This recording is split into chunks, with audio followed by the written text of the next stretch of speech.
Hey folks, this is Billy DKY, the truth seeker that simplifies and demystifies. Today I'm going to be talking about what does soulmates mean anyway. I've suffered a lot with soulmates and I finally figured it out, so I want to share what I've learned. So maybe if you're having problems with soulmates, you can free your mind from it too. Okay, so here's basically how I freed my mind from soulmates. You get into trouble with soulmates because we falsely believe it must be because of the spiritual connection, or we believe another connection like that will never come along again. First of all, you need to understand that you have more than one soulmate. Second thing you need to understand, just because you have a spiritual connection with somebody does not mean it has to be. Second point. So let's take a look at that. If you have a spiritual connection with another, but the relationship can't make it through baby steps, then the spiritual connection really didn't matter. So let's assume that you have a soulmate, and you know this person's a soulmate. However, you just can't work it out. You follow baby steps, and it's just treacherous. You know what I'm saying? Then just let it go. It ain't meant to be. If you can't make it through baby steps, then you need to let it go. Because if you look at all around you in life, everything that God builds, He builds it through baby steps. The tree out there, baby steps. All this existence came into existence through baby steps. So, next point. If you have no spiritual connection with another, but the relationship makes it through baby steps, then the lack of spiritual connection really didn't matter. So let's just assume that you meet look, for my instance, let's say I meet some girl and I'm not really that spiritually connected with her, or at least initially I don't feel that connection, but everything just keeps falling in line and line and line and line and line. You know, maybe it's just meant to be, you know what I mean? And I'm not saying that you're not wanting to go to the next step and you're still going steps anyway. I'm not saying that because you're lonely, but I'm saying it just keeps flowing nicely and you didn't really see it from the beginning. What's wrong with that? Stick with that person, you know what I'm saying? That's a good thing. Just because you have an initial connection doesn't mean it's meant to be. It's just a connection.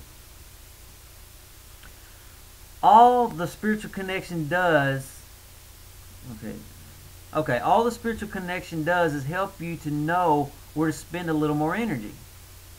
So my point is, when you feel that, you see somebody and you feel that spiritual connection, you feel that soulmate feeling or whatever it is you want to call it, all that really says is, hey, that's an area I should probably be focusing my energy on instead of some girl that's, I don't feel anything for. I'm not saying it won't work out with some girl you don't feel anything. I'm just saying it's your spirit trying to tell you where to spend your energy. It's not telling you, oh, that has to be. Again, notice that's hard-headed stuff, ego. Oh, it has to be. That's ego. Has to be is ego. So my point is, don't make the person out to be something they aren't, or don't make the person out to be something they haven't earned. Just because you have that initial feeling, what if that person's a crack addict? You know what I mean? And you don't even know it.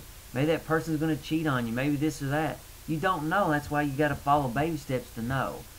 That initial spiritual feeling is just to point you in the right direction. Then you got to follow baby steps and not ignore the reality of every step on that baby step.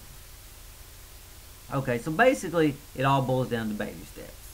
Follow baby steps, and if you want to build your life to be great in greatness, follow baby steps. And everything you do, follow baby steps. So back to the soulmate thing. Don't think about the person. Don't worry about that soulmate. Don't fantasize about the soulmate. Don't assume it must be. Just follow baby steps. Oh, I cannot tell you how much I have suffered thinking about soulmates. I cannot tell you how much I've worried. Oh, what if she finds somebody else? Oh, and then the fantasies. Oh, you imagine how your life's going to be together. Oh, you're in fantasy land. Yeah, it's going to be magical, mystical, blah, blah, blah. Let it all go. Keep your mind rooted in reality. The baby steps. Because once you assume that it has to be, then you ignore all the signs. You're wearing rose-colored glasses. Take the rose-colored glasses off and see what's really there.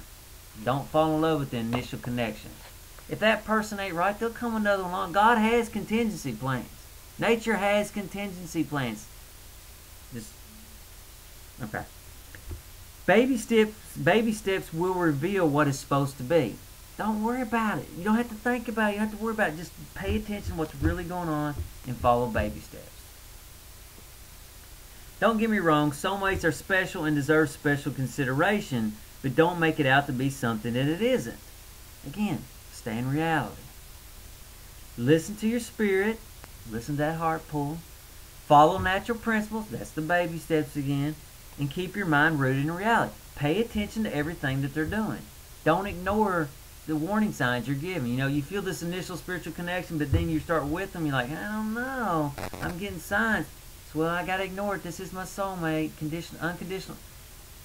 Don't forget about unconditional love. The only unconditional love you're ever going to really experience in this life is your parents loving you. Because your parents are probably going to love you even if you killed somebody. You know what I'm saying? I'm sure Charles Manson's parents still love him. You know what I'm saying? That's the only unconditional love you're going to have. In fact, unconditional love really it's just, you're just waiting to be abused. Keep your love very conditioned upon the person's actions. Like I've said before in other videos, well, I may have deleted them, but anyway, I said the least important thing about another person is their body, and from above that is their mind, and above that is their spirit, and the most important thing about another person is their actions. Love, true love, is very conditioned. It's conditioned upon your actions. So think when people say, oh, unconditional love. So if some guy cheats on you, you still gonna love him? No. That's ignorant. You're rewarding bad behaviors. No. True love is conditioned love. It's very conditioned. It's conditioned upon the other person's actions. Well, folks, I hope that this helps you not suffer with soulmates as much as I have, but I know I'm pretty much done with suffering with it. I hope I find a soulmate. However, I will not suffer anymore with them. If you wouldn't mind, please rate the video, and later, folks.